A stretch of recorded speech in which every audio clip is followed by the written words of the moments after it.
Hi and welcome to the Lambda Audiobooks channel. You're listening to the audiobook Frankenstein or the Modern Prometheus. This chapter is titled Chapter 8. Beginning chapter. We passed a few sad hours until 11 o'clock, when the trial was to commence.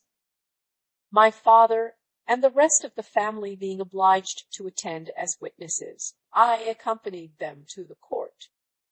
During the whole of this wretched mockery of justice, I suffered living torture. It was to be decided whether the result of my curiosity and lawless devices would cause the death of two of my fellow beings. One, a smiling babe, full of innocence and joy.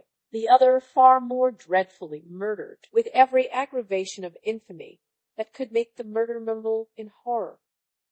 Justine also was a girl of merit, and possessed qualities which promised to render her life happy. Now all was to be obliterated in an ignominious grave, and I the cause. 1,000 times rather would I have confessed myself guilty of the crime ascribed to Justine, but I was absent when it was committed, and such a declaration would have been considered as the ravings of a madman, and would not have exculpated her who suffered through me. The appearance of Justine was calm. She was dressed in mourning.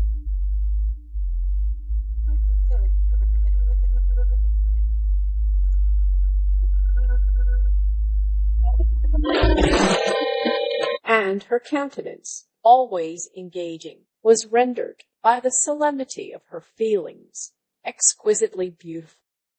Yet she appeared confident in innocence, and did not tremble, although gazed on and execrated by thousands, for all the kindness which her beauty might otherwise have excited was obliterated in the minds of the spectators by the imagination of the enormity she was supposed to have committed.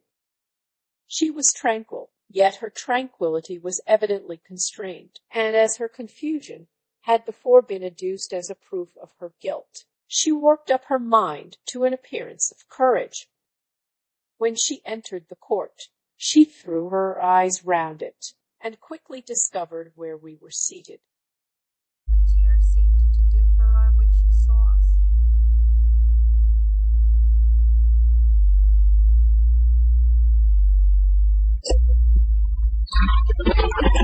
But she quickly recovered herself, and a look of sorrowful affection seemed to attest her utter guiltlessness. The trial began, and, after the advocate against her had stated the charge, several witnesses were called. Several strange facts combined against her, which might have staggered any one who had not such proof of her innocence as I had. She had been out the whole of the night on which the murder had been committed, and towards morning had been perceived by a market woman not far from the spot where the body of the murdered child had been afterwards found. The woman asked her what she did there, but she looked very strangely, and only returned a confused and unintelligible answer. She returned to the house about 8 o'clock, and, when one inquired where she had passed the night, she replied that she had been looking for the child, and demanded earnestly if anything had been heard concerning him. When shown the body, she fell into violent hysterics, and kept her bed for several days. The picture was then produced, which the servant had found in her pocket, and when Elizabeth, in a faltering voice, proved that it was the same which, an hour before the child had been missed, she had placed round his neck, a murmur of horror and indignation filled the court. Justine was called on for her defense. As the trial had proceeded, her countenance had altered. Surprise, horror, and misery were strongly expressed. Sometimes she struggled with her tears, but when she was desired to plead, she collected her powers and spoke in an audible, although variable voice. God knows, she said, how entirely I am innocent. But I do not pretend that my protestations should acquit me. I rest my innocence on a plain and simple explanation of the facts which have been adduced against me, and I hope the character I have always borne will incline my judges to a favorable interpretation, where any circumstance appears doubtful or suspicious. She then related that, by the permission of Elizabeth, she had passed the evening of the night on which the murder had been committed at the house of an aunt at Chine, a village situated at about a league from Geneva. On her return, at about 9 o'clock, she met a man who asked her if she had seen anything of the child who was lost. She was alarmed by this account, and passed several hours in looking for him, when the gates of Geneva were shut, and she was forced to remain several hours of the night in a barn belonging to a cottage, being unwilling to call up the inhabitants, to whom she was well known. Most of the night she spent here watching. Towards morning she believed that she slept for a few minutes. Some steps disturbed her, and she awoke. It was dawn, and she quitted her asylum, that she might again endeavor to find my brother. If she had gone near the spot where his body lay, it was without her knowledge. That she had been bewildered when questioned by the market woman was not surprising, since she had passed a sleepless night, and the fate of poor William was yet uncertain. Concerning the picture, she could give no account. I know, continued the unhappy victim, how heavily and fatally this one circumstance weighs against me, but I have no power of explaining it, and when I have expressed my utter ignorance, I am only left to conjecture concerning the probabilities by which it might have been placed in my pocket. But here also I am checked. I believe that I have no enemy on earth, and none surely would have been so wicked as to destroy me wantonly. Did the murderer place it there?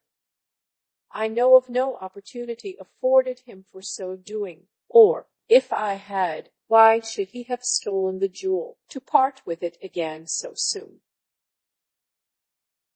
I commit my cause to the justice of my judges, yet I see no room for hope. I beg permission to have a few witnesses examined concerning my character, and if their testimony shall not overweigh my supposed guilt, I must be condemned, although I would pledge my salvation on my innocence. Several witnesses were called who had known her for many years, and they spoke well of her, but fear and hatred of the crime of which they supposed her guilty rendered them timorous and unwilling to come forward. Elizabeth saw even this last resource, her excellent dispositions and irreproachable conduct, about to fail the accused, when, although violently agitated, she desired permission to address the court. I am, said she, the cousin of the unhappy child who was murdered, or rather his sister, for I was educated by, and have lived with his parents ever since, and even long before his birth. It may therefore be judged indecent in me to come forward on this occasion, but when I see a fellow creature about to perish through the cowardice of her pretended friends, I wish to be allowed to speak, that I may say what I know of her character. I am well acquainted with the accused. I have lived in the same house with her, at one time for 5, and at another for nearly 2 years. During all that period she appeared to me the most amiable and benevolent of human creatures. She nursed Madame Frankenstein, my aunt, in her last illness, with the greatest affection and care, and afterwards attended her own mother during a tedious illness, in a manner that excited the admiration of all who knew her, after which she again lived in my uncle's house, where she was beloved by all the family. She was warmly attached to the child who is now dead, and acted towards him like a most affectionate mother. For my own part, I do not hesitate to say that, notwithstanding all the evidence produced against her, I believe and rely on her perfect innocence. She had no temptation for such an action. As to the bauble on which the chief proof rests, if she had earnestly desired it, I should have willingly given it to her. So much do I esteem and value her. A murmur of approbation followed Elizabeth's simple and powerful appeal, but it was excited by her generous interference, and not in favor of poor Justine, on whom the public indignation was turned with renewed violence, charging her with the blackest ingratitude. She herself wept as Elizabeth spoke, but she did not answer. My own agitation and anguish was extreme during the whole trial. I believed in her innocence. I knew it. Could the Damon, who had, I did not for a minute doubt, murdered my brother, also in his hellish sport have betrayed the innocent to death and ignominy? I could not sustain the horror of my situation, and when I perceived that the popular votes and the countenances of the judges had already condemned my unhappy victim, I rushed out of the court in agony. The tortures of the accused did not equal mine. She was sustained by innocence, but the fans of remorse tore my bosom, and would not forego their hold. I passed a night of unmingled wretchedness. In the morning I went to the court. My lips and throat were parched. I dared not ask the fatal question, but I was known, and the officer guessed the cause of my visit. The ballots had been thrown. They were all black, and Justine was condemned. I cannot pretend to describe what I then felt. I had before experienced sensations of horror, and I have endeavored to bestow upon them adequate expressions, but words cannot convey an idea of the heart-sickening despair that I then endured. The person to whom I addressed myself added that Justine had already confessed her guilt. That evidence, he observed, was hardly required in so glaring a case, but I am glad of it, and, indeed, none of our judges like to condemn a criminal upon circumstantial evidence, be it ever so decisive. This was strange and unexpected intelligence. What could it mean? Had my eyes deceived? And was I really as made as the whole world would believe me to be, if I disclosed the object of my suspicions? I hastened to return home, and Elizabeth eagerly demanded the result. My cousin, replied I, it is decided, as you may have expected. All judges had rather that 10 innocent should suffer than that one guilty should escape. But she has confessed. This was a dire blow to poor Elizabeth, who had relied with firmness upon Justine's innocence. Alas, said she, how shall I ever again believe in human goodness? Justine, whom I loved and esteemed as my sister, how could she put on those smiles of innocence only to betray? Her mild eyes seemed incapable of any severity or guile, and yet she has committed a murder. Soon after we heard that the poor victim had expressed a desire to see my cousin. My father wished her not to go, but said that he left it to her own judgment and feelings to decide.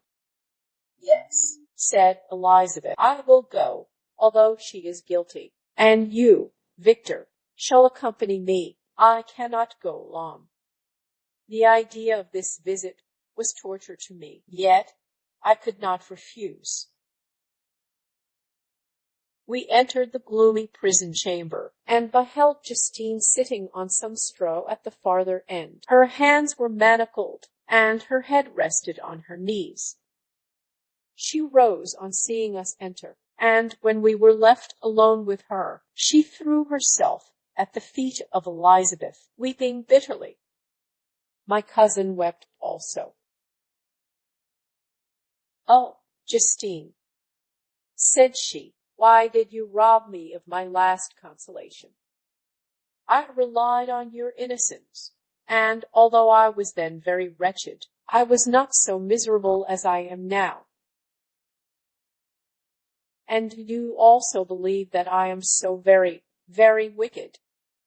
Do you also join with my enemies to crush me, to condemn me as a murderer?" Her voice was suffocated with sobs. "Rise, my poor girl," said Elizabeth. "Why do you kneel, if you are innocent? I am not one of your enemies. I believed you guiltless, notwithstanding every evidence, until I heard that you had yourself declared your guilt. That report, you say, is false, and be assured, dear Justine, that nothing can shake my confidence in you for a moment but your own confession." "I did confess, but I confessed a lie. I confessed that I might obtain absolution, but now that falsehood lies heavier at my heart than all my other sin. The God of heaven forgive me. Ever since I was condemned, my confessor has besieged me. He threatened and menaced, until I almost began to think that I was the monster that he said I was. He threatened excommunication and hell fire in my last moments, if I continued obdurate. Dear lady, I had none to support me. All looked on me as a wretch doomed to ignominy and perdition. What could I do? In an evil hour I subscribed to a lie, and now only am I truly miserable." She paused, weeping, and then continued, "I thought with horror, my sweet lady, that you should believe your Justine, whom your blessed aunt had so highly honored, and whom you loved, was a creature capable of a crime which none but the devil himself could have perpetrated. Dear William, dearest blessed child, I soon shall see you again in heaven, where we shall all be happy, and that consoles me, going as I am to suffer ignominy and death. Oh, Justine, forgive me for having for one moment distrusted you. Why did you confess? But do not mourn, dear girl. Do not fear. I will prove your innocence. I will melt the stony hearts of your enemies by my tears and prayers. You shall not die, you, my playfellow, my companion, my sire, perish on the scaffold. No, no, I never could survive so horrible a misfortune." Justine shook her head mournfully. "I do now not fear to die," she said. "That pan is past.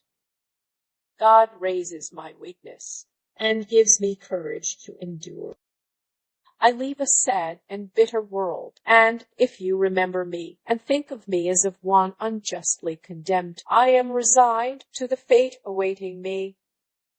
Learn from me, dear lady, to submit in patience to the will of heaven."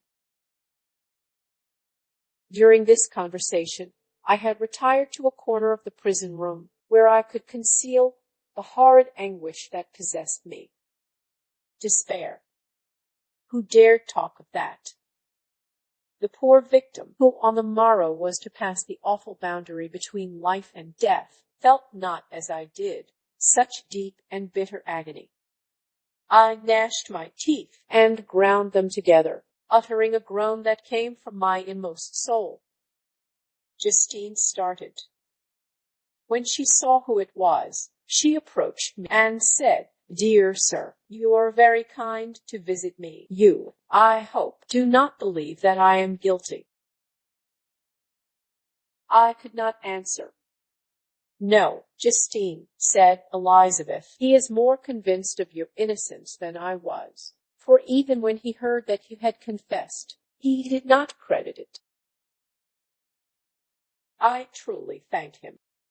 In these last moments I feel the sincerest gratitude towards those who think of me with kindness.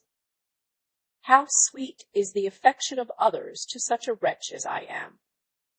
It removes more than half my misfortune, and I feel as if I could die in peace, now that my innocence is acknowledged by you, dear lady, and your cousin. Thus the poor sufferer tried to comfort others and herself. She indeed gained the resignation she desired. But I, the true murderer, felt the never-dying wrong alive in my bosom, which allowed of no hope or consolation. Elizabeth also wept, and was unhappy, but hers also was the misery of innocence, which, like a cloud that passes over the fair moon, for a while hides but cannot tarnish its brightness. Anguish and despair had penetrated into the core of my heart. I bore hell within me, which nothing could extinguish. We stayed several hours with Justine, and it was with great difficulty that Elizabeth could tear herself away.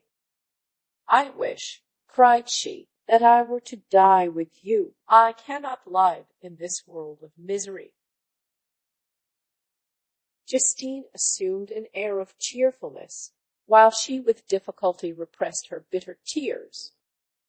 She embraced Elizabeth, and said, in a voice of half-suppressed emotion, "Farewell, sweet lady, dearest Elizabeth, my beloved and only friend. May heaven, in its bounty, bless and preserve you. May this be the last misfortune that you will ever suffer. Live, and be happy, and make others so." And on the morrow Justine died. Elizabeth's heart-rending eloquence failed to move the judges from their settled conviction in the criminality of the saintly sufferer. My passionate and indignant appeals were lost upon them. And when I received their cold answers, and heard the harsh, unfeeling reasoning of these men, my purposed avowal died away on my lips. Thus I might proclaim myself a madman, but not revoke the sentence passed upon my wretched victim. She perished on the scaffold as a murderess. From the tortures of my own heart, I turned to contemplate the deep and voiceless grief of my Elizabeth. This also was my doing, and my father's woe, and the desolation of that late so smiling home, all was the work of my thrice accursed hands. Ye weep, unhappy ones, but these are not your last tears. Again shall you raise the funeral wail, and the sound of your lamentations shall again and again be heard.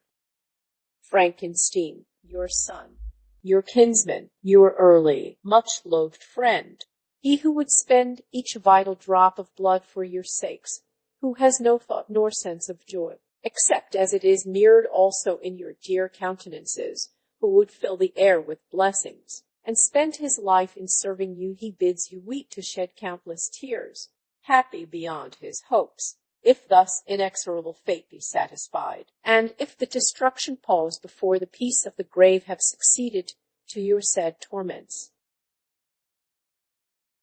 Thus spoke my prophetic soul, as, torn by remorse, horror, and despair, I beheld those I loved spend vain sorrow upon the graves of William and Justine, the first hapless victims to my unallowed arts. End of chapter.